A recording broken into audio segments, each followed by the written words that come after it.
Oi, eu sou o filho da nuvem, eu sou programador há uns 13, 14 anos e nessa primeira década na profissão eu cometi muitos erros. Nesse vídeo aqui eu vou trazer alguns desses erros e quem sabe ainda dá tempo de você não cometê-los. Por muito tempo eu acreditei que se eu fosse o melhor tecnicamente, com certeza o meu salário ia aumentar. Nos primeiros 2, 3 anos dessa minha carreira de programação, eu estava tão focado em melhorar tecnicamente que todas as minhas conversas de negociação de salário, de aumento de salário com a liderança, com os meus chefes, eram baseadas em termos técnicos, em conhecimento técnico. Toda a minha argumentação era como eu era melhor em entregar software, em testar software, em técnicas, boas práticas, era tudo técnico.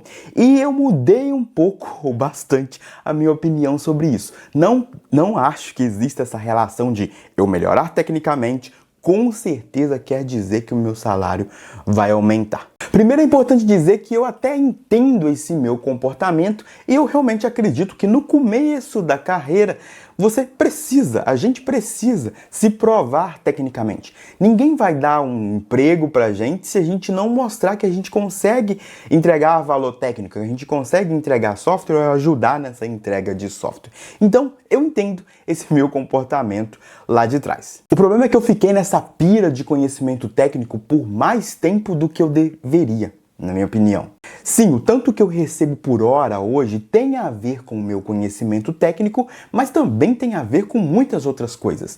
Tem a ver com o tanto de coisas que eu já vivi na indústria de software. Isso tem o seu valor. E também tem a ver com o tanto de impacto que eu posso causar naquele grupo de pessoas, naquela empresa, ou o que eu causo.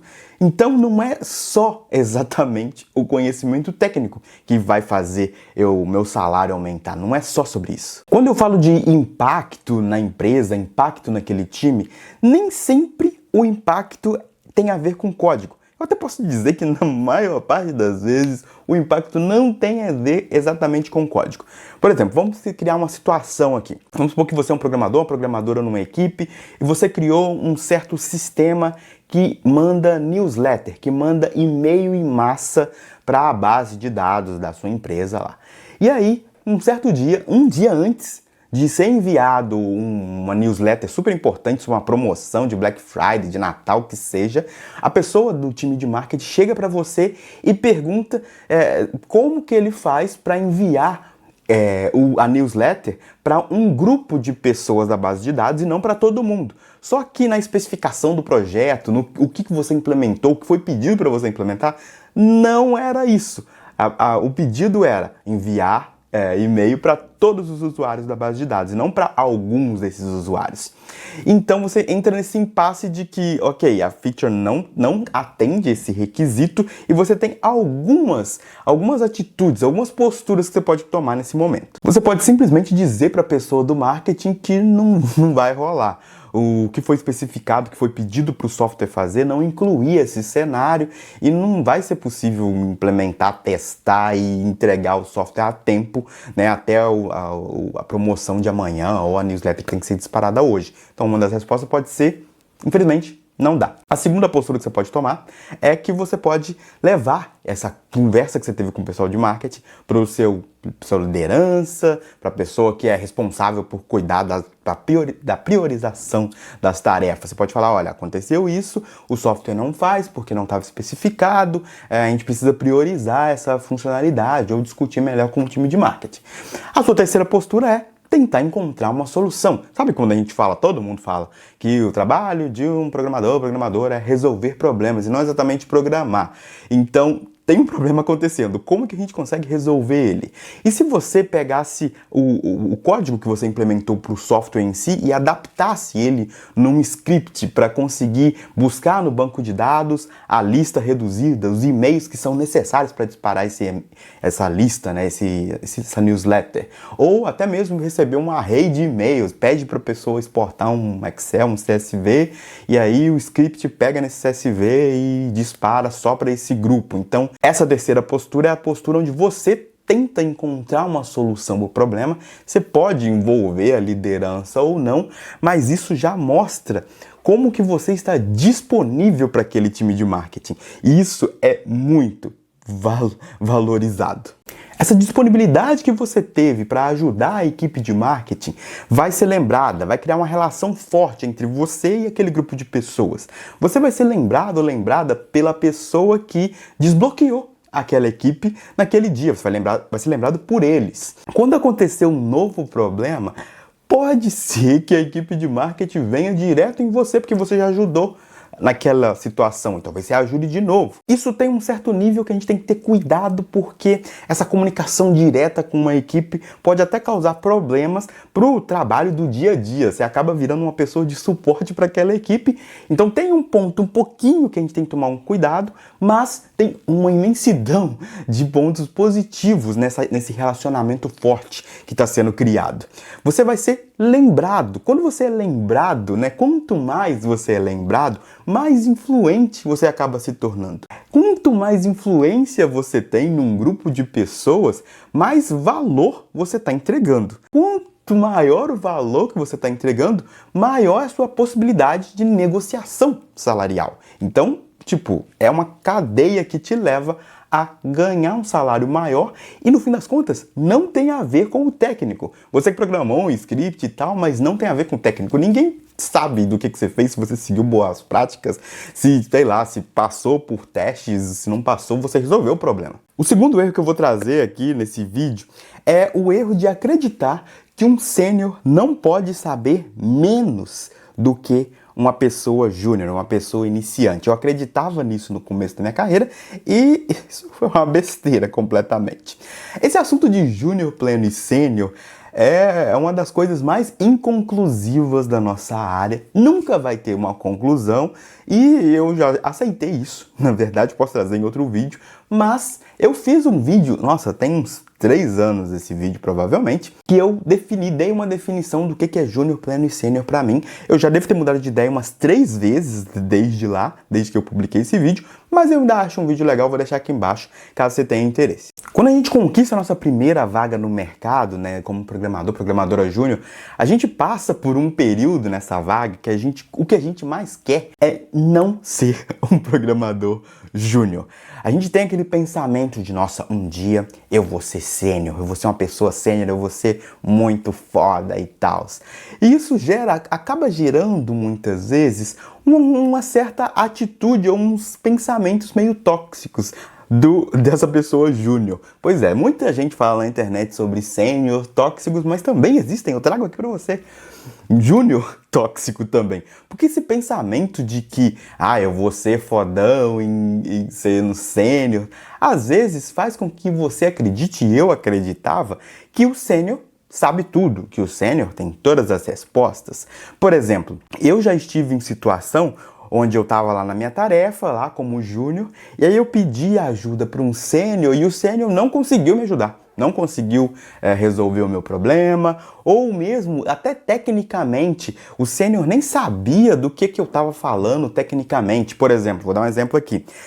Sou júnior, e aí eu pedi ajuda pro sênior, eu estava resolvendo uma coisa com generics em Go, e o sênior nem tinha usado generics ainda, nem sabia dessa feature.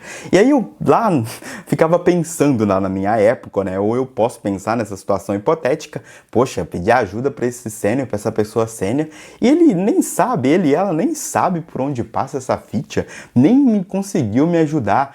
É injusto essa pessoa ganhar um salário muito mais alto do que eu, se eu acabei de ensinar ela sobre essa feature, acabei no fim das contas tendo que me resolver sozinho, então ele nem me ajudou.